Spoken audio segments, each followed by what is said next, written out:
Hello and welcome to Closing the Door. Danny LaRose joined alongside our analyst Severin Lavenstein. And Severin, the Doors continue to add to this historic win streak. They have made it 11 in a row with a sweep of this doubleheader against the Bourne Braves. They looked impressive again, and especially the offense. More than just impressive, Danny, they look almost unbeatable at this point. Every time you think that something's going to come up, a little hitch in the road, something that's going to be a speed bump for them, they seem to have absolutely no trouble. It's from different guys in the offense, whether we're talking about Steven Moretto or guys that we see all the time like Hayden Cantrell, always producing for the Commodores. Hayden Cantrell now has 6 hits in his last 3 games played. Steven Moretto hit a 3-run homer in Game 2 to cement the Falmouth 2-run victory. Both games were decided by 2 runs, so the pitching was great, but the hitting was able to keep them afloat, as this is now 11 wins in a row for the Doors, the longest win streak they have had since 1967, and the longest win streak on the Cape in the past decade alone, which is pretty incredible to say the least. And 2-time Commodore Hayden Cantrell is standing by with our own Katie Florio to talk about the team's success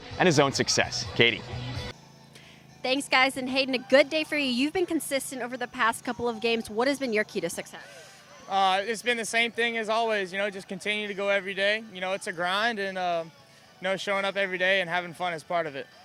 Your second year on the team, we've talked a lot about your leadership and positivity as the regular season winds down. What is something you'll remember most from your time playing here? Coach Trunny says it all the time. It's about the relationships, and some of these guys are, we're going to be friends for a very long time, and that's just something I treasure. And be able to come out here these days, and something's different about playing the Cape. You get to show up and come play every day. You don't get to do that in college all the time. So being able to see these guys every day is what makes it enjoyable.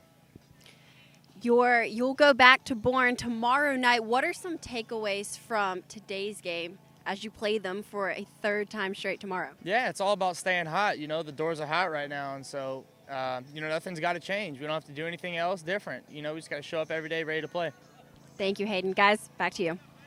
Thank you, Katie, and thank you, Hayden. So Hayden was really awesome in game number 1. He had a trio of hits. He was part of the reason why that offense was able to explode from the leadoff position, getting on base, putting together enough runs for the Doors to come across with a victory, and Chris Gonzalez with a great start as well. Chris Gonzalez with back-to-back great starts, and really we can go one back further with that quality start against YD. In terms of Hayden Cantrell, I think he's been a key part of this winning streak, and that goes without saying, obviously, when you're talking about his defense. But by the time this started, he was sort of in a little bit of a funk, a little bit of a slump, and he has come out and really broken through, and I think he's been the catalyst, the charger, if you will, for this offense to keep them going, especially, Danny, when we're talking about they're having double headers almost every other day, seemingly no stopping. Severin, that's a great point that you mentioned. Cantrell was in a funk to start this winning streak, an 11-game winning streak over the span of 2 weeks. That's a long time on the Cape. You see guys go into slumps and come out of slumps within that time. Cantrell has done it, Moretto has done it, even Zach DeLoach has done it, as he racked up a couple more hits, a couple RBIs coming in game 1. But let's fast forward to game 2.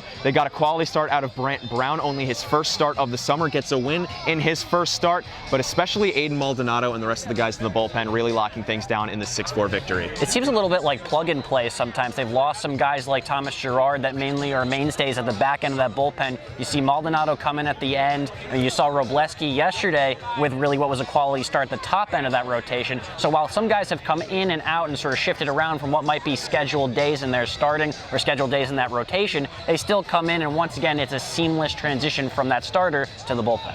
3 doubleheaders within the next week means that the arms are going to have to come at a premium. They're going to have to preserve them. The Doors entered game 2 really only able to use 2 bullpen arms. One of them was Aiden Maldonado. He came away with the save, and our own Katie Florio caught up with Aiden to talk about his outing. Katie. Thanks, guys. And Aiden, you've been good in relief all season long. What do you contribute your success to? Oh, that's a good question. Just putting in work every day. Coach Landry's been a big part of that, coming from college my freshman year, not having command, and just coming here, working hard with him, working on mechanics, and everything sort of just fell into place. So. What is the mindset specifically of the relievers as we head into this last week of regular season? It's a jam-packed week and then into playoffs. Yeah, that's a good question also. So as the starters go on, they're doing a great job right now. Our ERA is super low, so your job as a reliever is just to go finish their great game. I mean, you're getting 2 good games out of Brian and Chris today, and both of the relievers just came in and shoved it, and that's how you win ball games. So just trying to do best for your team, and that's all you can do. Thank you, Aiden. Thanks. Guys, back to you. Thank you, Katie, and thank you, Aiden. So 11 wins in a row. We've mentioned that it's historic, and you said this team looks unbeatable right now. Well, they'll try to put their money where their mouth is once again against the Bourne Braves tomorrow. They swept the doubleheader against Bourne today, and they're looking to win the season series against the Braves tomorrow at Dore Park at 6 p.m. What are you looking for, Severin? You know, Danny, I'm looking for strong starts. That's to me really what you sort of think of when you think of earlier in the season. This Dore's team sort of struggled to get going until around maybe the 4th inning, 5th inning. If they start strong against Bourne, which is a team, if you talk about earlier in the season, started strong against the Falmouth Commodores, I think if they can flip that script, you'll see good things at Dore Park tomorrow. So the Dores look to make it 12 in a row at Dore Park tomorrow and add to this amazing win streak. That'll do it for Closing the Door. For Katie Florio and Severin Labenstein, I'm Daniel LaRose saying so long, and we'll see you tomorrow, 6 p.m. first pitch at Dore.